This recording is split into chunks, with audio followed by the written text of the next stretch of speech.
this lesson. All right. So here is the quadratic, a red parabola. Okay. We have two x-intercepts. I've labeled them A and D, where it cuts the x-axis. I have a y-intercept to point B, and I have a minimum or the vertex. Okay, point C. What we're gonna do now, we are going to wrap up this quadratic equation unit, okay, with one of the hardest things, obviously. We usually finish with the hardest thing, and that is finding the equation of the quadratic from features of the graph, okay? So what we've been doing so far is we looked at the equation of the graphs, right? And then we found the features. Remember, we put in some values or we graphed them, literally drew them, and then we've used a calculator to find them. And as always in maths, we're going to go the other way now. If we have these features, we can find the equation of the graph. Right? It's a little complicated, but bear with me. Okay. Now, this is an easy one because I gave you the two x-intercepts. If we know the x-intercepts, do you remember how to write the equation? Oh, here comes Zuska. I guess I can record this anyway. All right. That means, guys, I can simply express this quadratic as y equals, right? If you know the x-intercepts, how do you write it? Do you remember?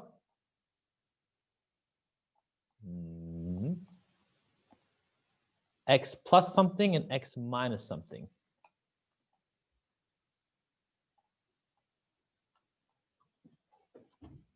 So, hello, Zuska, can you hear me?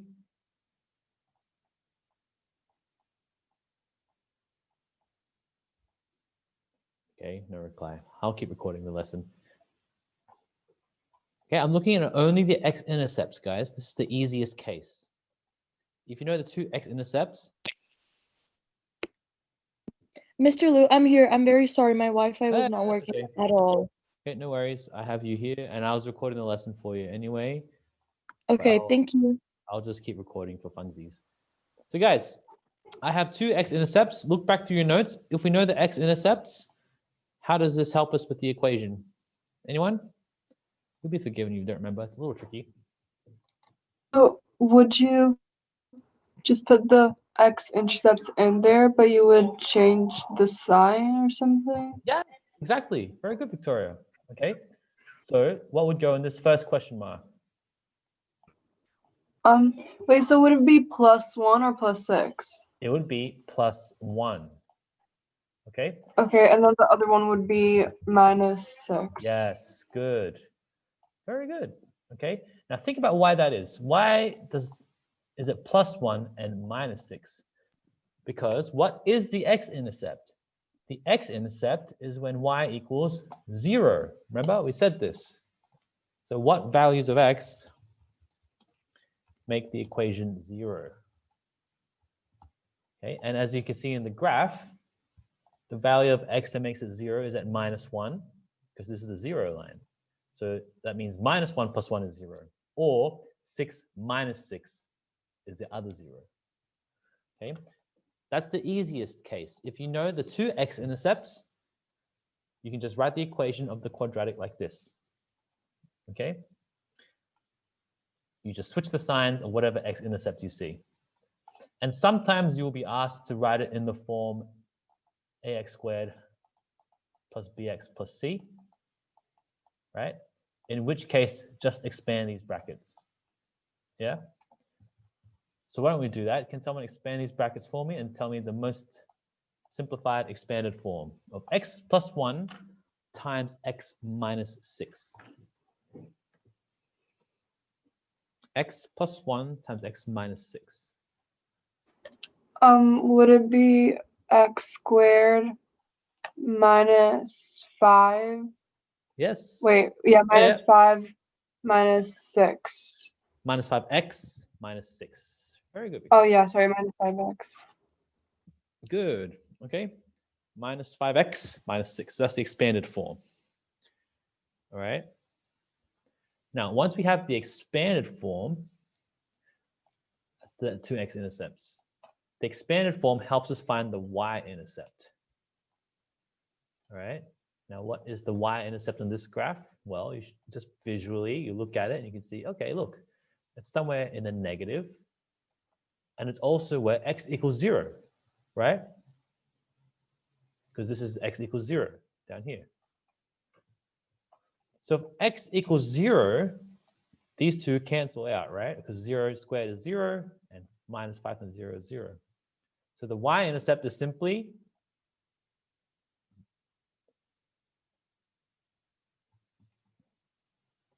y equals minus 6. Wait, so you like get rid of the x's and what is left that's for y, or? Yes, because the y-intercept, Shimon, is when x is 0, right? Because if x is 0, if x is 0, I'm looking at the middle of the graph. Oh, look at this. I can do that. I didn't know I could do that. If x is 0, I'm looking here and it goes down to here. So y is minus 6. So that's the y-intercept. All right. Now, the hardest one to do is the vertex, but it's not that hard. It's not that hard. All right. I'll give you a second to digest that, copy it, or screenshot it, whatever you're doing with the notes.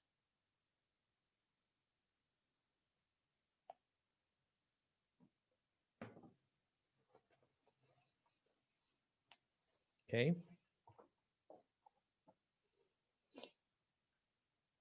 I wish I could make it like a slideshow. I can just do like a new. Oh wait, I can. Ah, I just discovered that button. That's so cool. Nice. Okay. So the vertex. Does anyone remember what the formula for the vertex is, or the middle line of symmetry? It's a special shortcut for parabolas. Here, let me show you. Okay. Shortcut. Okay. The line of symmetry. Well, let's stick with the same words. The vertex of a parabola is always located at x equals minus b over 2a. Okay, you need to remember that. Minus b over 2a. And what's... Mr. Quickly just go to the last page. Yep. Okay, what is minus b? What is 2a? Well, the b is here and the a is here. Thank you. So in this case, I'll copy down this equation. Y equals x squared minus 5 minus 6. Sorry, I said the same thing. Y equals x squared minus 5x minus 6. Okay, so the b is minus 5. And a equals, what's a in this equation? You can tell me? It's just 1. All right, so we're going to find the vertex by looking at the equation of the parabola. So the vertex is at x equals minus 5 divided by 2. So the 2 minuses cancel. It just ends up being 5 over 2, which you can write as 2.5 if you want. All right. So in my crappy little drawing, that means this vertex is at 2.5. Okay. But hold on, I'm not quite done, because all I've found is the x position of that vertex. To actually tell me what the position of that vertex is, I will need to substitute this value into the equation to get something a little complicated. All right. To find the y value, you substitute to find the actual position, the vertex.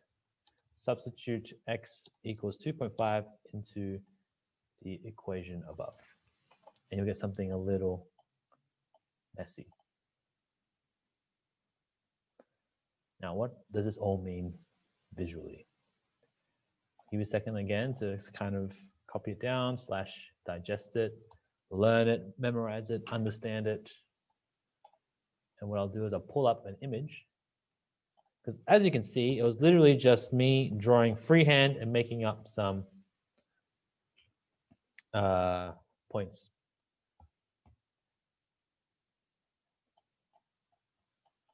Okay. So I'm going to switch screens. If you watch here, look, y equals x squared minus 5x minus 6. Here's one of the x-intercepts, -1. Here's the other one, 6. And if I scroll out, here's the y-intercept, -6. We already said that. And look, here's the vertex. And if I scroll in and zoom into the vertex, okay, here, the x position is 2.5, just as we calculated from the equation. And the y position, if you put 2.5 into that equation, you'll get -12.25. And here it's called an extremum, the extreme point, or the minimum. Okay, so the maths works out. Well done. Okay. So let me show you an example of what this could look like in the textbook. Okay. We're going to build up to this. We're not going to get there just yet. See here, finding a quadratic equation. You'll just be given, for example, find the quadratic equation, find the quadratic function with vertex 1, 2, and y-intercept 3. See, you're only given 2 pieces of information, which is what I said at the beginning. And just from these 2 pieces of information, you're meant to come up with the equation of that quadratic function. All right, but before we get into that, we're just going to practice a little bit with this idea of the vertex and x-intercepts and y-intercepts, blah, blah, blah. Okay, so have a look here. Example 20, okay? Well, I'll try to zoom in so it's not spoiled for you. I guess it's already spoiled. Ugh. Okay, can you see example 20? Determine the coordinates of the vertex for the equation y equals 2x squared plus 8x plus 3. All right, so I'm going to stop recording. I think you're fine with this.